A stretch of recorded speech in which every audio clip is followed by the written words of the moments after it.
اگر کسی آدمی کو ریا کا تقاضا ہے، کسی آدمی کو پیشاب یا پخانے کا تقاضا ہے، اور وہ آدمی اپنی نماز اس وقت میں جماعت نہ چھوڑے، کس لیے؟ تاکہ لوگوں کی نظروں میں ہماری بزرگی برقرار رہے، تو آپ سمجھ سکتے ہیں نا کہ اس میں شیطان کا کھیل ہو رہا کہ نہیں ہو رہا؟ شیطان نماز پڑھوا رہا، کہہ رہا نماز پڑھو، لیکن اس کو مزہ آ رہا شیطان کو، اس لیے کہ ان کے اب نماز پڑھنے سے دو کام ہو رہا، ایک تو ان کا نفس موٹا ہو رہا، ان کا کبر بڑھ رہا، ان کی حب جاہ بڑھ رہی ہے، اور دوسرے یہ کہ ان کی جو بیماری، ان کی نماز بھی خراب ہوگی۔ اس لیے کہ اگر کسی آدمی کو پیشاب کا تقاضا ہو اور پاخانے کا تقاضا ہو، ریا کا تقاضا ہو، اور اس حالت میں نماز پڑھے، تو یہ تقاضا جتنا زیادہ ہوگا نماز اتنی زیادہ مکروہ ہوگی۔ فقہا نے لکھا ہے کہ مکروہ تحریمی ہے۔ مکروہ تحریمی کا مطلب ہوتا ہے حرام ہے۔ تو شیطان کو وہ نماز پڑھوانے میں بہت مزہ آئے گا۔ کیوں؟ اس لیے کہ اس کو نماز خراب ہو رہی ہے، ثواب جا رہا ہے اس کا۔ دوسرے شیطان کو یہ مزہ آ رہا ہے کہ اس نے حب جاہ کی وجہ سے یہ حرکت کی ہے، میری جاہ نہ متاثر ہو، بزرگی نہ جائے، تو حب جاہ اس کی متاثر نہیں ہو رہی ہے، اس لیے اس کا مرض اندرونی بڑھ رہا ہے۔ تو شیطان کو تو یہی چاہیے، وہ اب ایسے وقت میں چاہے گا کہ آپ نماز پڑھ ہی لیجیے۔ اچھا، اس میں پیشاب پخانے کے تقاضے میں آپ کو ایک مسئلہ بتا دیں۔ اگر کسی آدمی کو ریا کا تقاضا ہوا، وضو تھا اس کا، نماز پڑھنے جا رہا تھا، مسجد پہنچ گیا، ریا کا تقاضا ہوا، اس نے اسے تھوڑا روک لیا، اور وہ ریا چلی بھی گئی، ختم بھی ہو گئی، تقاضا ختم ہو گیا۔ اس ختم ہونے کی حالت میں اس نے نماز پڑھی تو وہ نماز مکروہ نہیں ہوگی۔ اس کو تقاضا ہوا ریا کا، اس نے روک لیا، اور وہ پھر تقاضا ختم ہو گیا کچھ دیر کے لیے، اور اس نے اس حالت میں نماز پڑھی تو وہ نماز مکروہ نہیں ہوگی، اس لیے کہ وہ دباؤ نہیں ہے، بیچ میں ایک دباؤ آیا لیکن ختم ہو گیا۔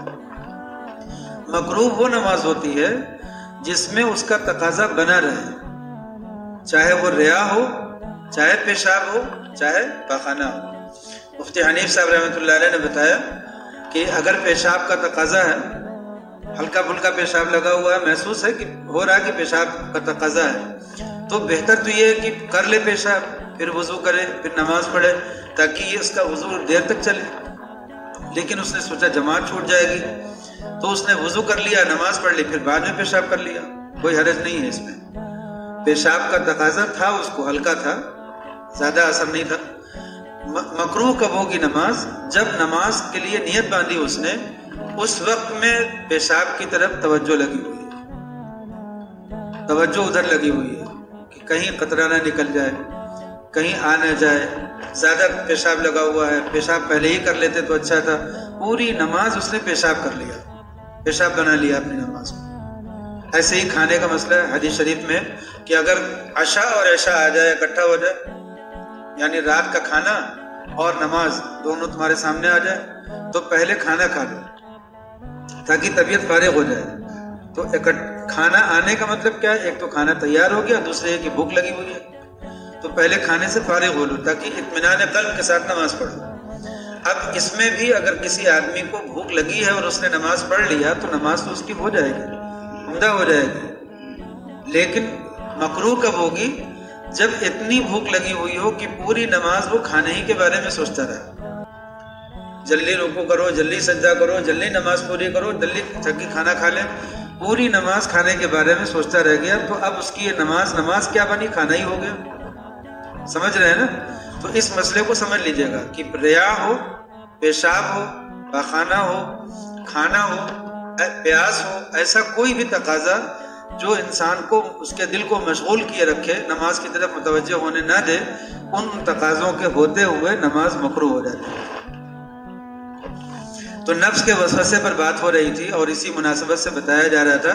اب اسی مناسبت سے ایک بات اور سنیے کہ جو نفس کے وسوسے مومن کو پیش آتے ہیں، اگر کسی مومن کو ایسے وسوسے آتے ہوں تو چونکہ وہ ایمان کے تقاضے سے آ رہے ہیں اور وہ خود سے لا نہیں رہا، خود سے لانا منع ہے نا، خود سے لا نہیں رہا جان بوجھ کر کے اس کو، بلکہ وہ اپنے سے آ رہا ہے، تو جب وسوسے اس طرح کے آیا کریں تو ان کو آنے دیا کریں اور جانے دیا کریں.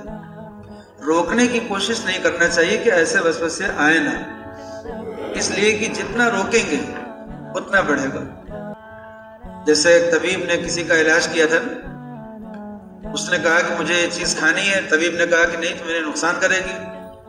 تو جب دیکھا زیادہ پریشان ہو رہا ہے تو کیا کہا کہ اس کو کھانا، مگر دیکھنا بندر کا خیال نہ آئے. اگر بندر کا خیال نہیں آئے گا تو پھر تم یہ کھا سکتے ہو. تو اب وہ کھا ہی نہیں سکا کبھی بھی. تو جب آدمی نفس کو دفع کرنے کی، نفس کے وسوسوں کو دفع کرنے کی کوشش کرے گا کہ یہ وسوسے آئے نہ، ان وسوسوں سے پریشان ہوا، اس نے سوچا یہ آئے نہ، تو جیسے ہی یکسو ہوگا، نماز کے لیے کھڑا ہوگا، سوچے گا کہ دیکھو وہ وسوسہ آ تو نہیں رہا. پھر جو وسوسہ نہیں آنے والا تھا وہ آ جائے گا. تو بزرگوں نے لکھا ہے کہ کسی بھی آنے والے وسوسے کو آنے دیں اور اس کے جانے کے لیے کوئی کوشش نہ کریں، دفع کرنے کی کوئی کوشش نہ کریں.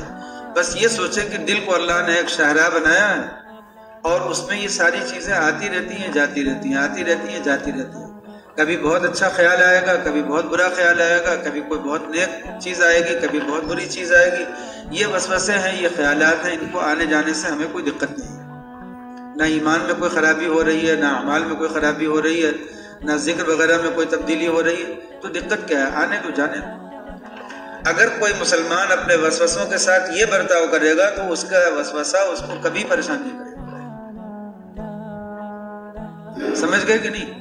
اگر کوئی مسلمان اپنے وسوسوں کے ساتھ یہ برتاؤ کرے کہ آنے دے اور جانے دے تو کبھی بھی اس کے وسوسے اسے پریشان نہیں کریں گے.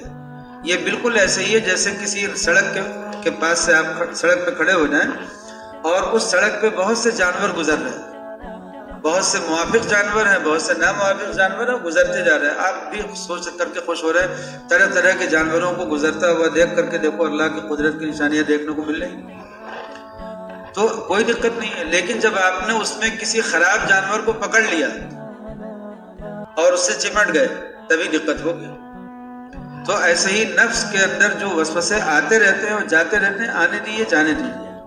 کسی خراب وسوسے کو لے کر کے چمٹیے مت، اس کو پکڑ کر کے اس کو سوچیے مت، اس کے ساتھ لگے مت. بس یہ وسوسے کبھی بھی نقصان نہیں کریں گے، نہ ایمان میں کوئی کمی ڈالیں گے، نہ اعمال میں، نہ احوال میں کوئی تبدیلی نہیں آتی. آدمی کو وسوسے پریشان تبھی کرتے ہیں جب ان وسوسوں میں وہ مشغول ہوتا ہے.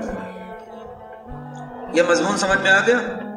جب ان وسوسوں میں مشغول ہوتا ہے تبھی وہ وسوسے اسے پریشان کرتے ہیں. اگر ان میں لگے نہیں تو کوئی دقت نہیں. تو اس لیے وسوسوں کے ساتھ یہ جڑے ہوئے مضامین تھے. ان مضامین کو سمجھ لیجئے گا